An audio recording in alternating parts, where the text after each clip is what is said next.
ஓம் சாய்ராம். என் பெயர் சித்ரா. நான் கீழ்கட்டளையில் வசிக்கிறேன். எனது குடும்பமே வழித்துணை பாபாவை தொடர்ச்சியாக வணங்கி வருகின்ற குடும்பம். என்னதான் பாபாவின் புகழ் உலகெங்கிலும் பரவி இருந்தாலும், பாபாவின் பக்தர்கள் பல்கி பெருகி இருந்தாலும், இன்னமும் கூட பாபாவை வணங்குகிற பக்தர்களை கேலியும் கிண்டலும் செய்கின்ற மக்கள் இருக்கிறார்கள். ஏன் அதே குடும்பத்தில் கூட இருப்பவர்கள் பாபாவின் பக்தர்களை வணங்க விடாமலும் கோவிலுக்கு போக அனுமதிக்காமலும் இருப்பவர்கள் இருக்கிறார்கள். நானும் அத்தகைய குடும்பத்தை சார்ந்த ஒரு பெண்தான். என்னுடைய அனுபவத்தில் பாபா செய்த அற்புதங்கள் ஏராளம்.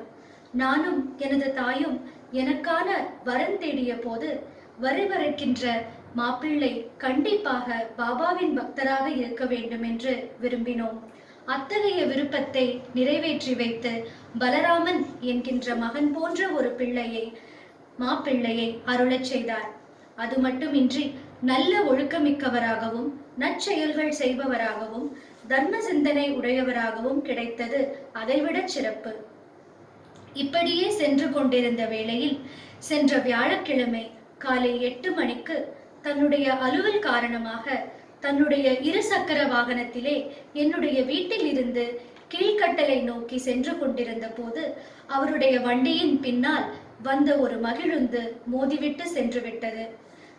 இதனால் எனது கணவர் நிலை தடுமாறி கீழே விழுந்து தலையிலே உடலிலே பலத்த காயம் ஏற்பட்டு சுயநினைவின்றி விழுந்து விட்டார்.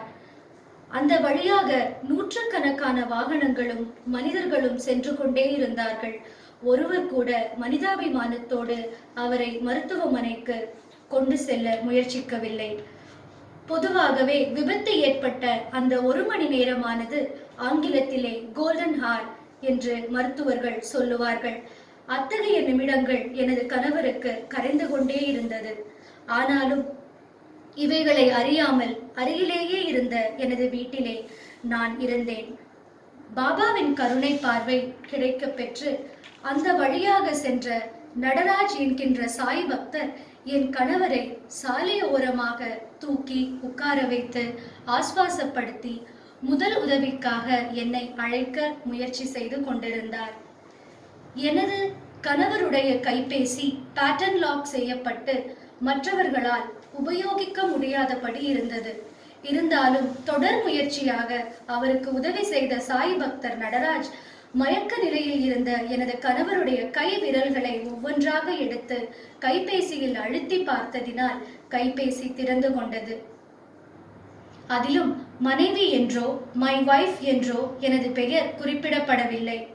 ஆனாலும் மை ஹார்ட் என்று குறிப்பிடப்பட்டு இருந்த என்னுடைய எண்ணை கண்டுபிடித்து என்னை தொடர்பு கொண்டு என்னை அழைத்து நானும் அவரும் அருகிலே உள்ள குரோம்பேட் பார்வதி மருத்துவமனையில் எனது கணவரை சிகிச்சைக்காக அனுமதித்தோம். அறுவை சிகிச்சை மிகப்பெரிய அபாய கட்டத்திற்கு உள்ளானது என்று நாங்கள் அறிந்து கொண்டோம். அதற்கான பெருந்தொகையையும் அந்த நேரத்தில் எங்கள் இடத்தில் இல்லை. இருந்தாலும் வந்திருந்த எனது சொந்தங்கள் அனைவருமே சாயின் சொந்தங்களாக இருந்தார்கள். அவர்கள் செய்து கொண்ட பிரார்த்தனையின் பலனாகவும் உதவிகளின் பலனாகவும் சாய் பக்தர்களான மருத்துவர்கள் செவிலியர்கள் இணைந்து செய்யப்பட்ட அறுவை சிகிச்சை வெற்றியடைந்து மிகப்பெரிய ஆபத்தில் இருந்து சாய்பாபாவால் எனது கணவர் காப்பாற்றப்பட்டார். வெற்றியடைந்த மகிழ்ச்சியிலே அனைவரும் கூடி உரையாடி கொண்டிருந்த போது என் கையிலும் நோயாளியான எனது கணவர் கையிலும் மருத்துவர்கள் செவிலியர்கள் அவரை பார்க்க வந்த நண்பர்கள் உறவினர்கள் அனைவரது கரங்களிலும் சாய்பாபாவினுடைய உருவம் பதித்த காப்பு கயிறு கட்டி இருந்தது கண்டு அதிசயமும் ஆனந்தமும் அடைந்தோம். மேலும் இதை கண்ணுறும் சாய் பக்தர்கள் அனைவரும் எனது கணவருடைய ஆரோக்கியத்திற்காகவும் எதிர்காலத்திற்காகவும் இணைந்து கூட்டு பிரார்த்தனை செய்து கொள்ள பணிவன்புடன் கேட்டுக்கொள்கிறேன். ஓம் சாய்ராம், ஓம் சாய்ராம், ஓம் சாய்ராம்.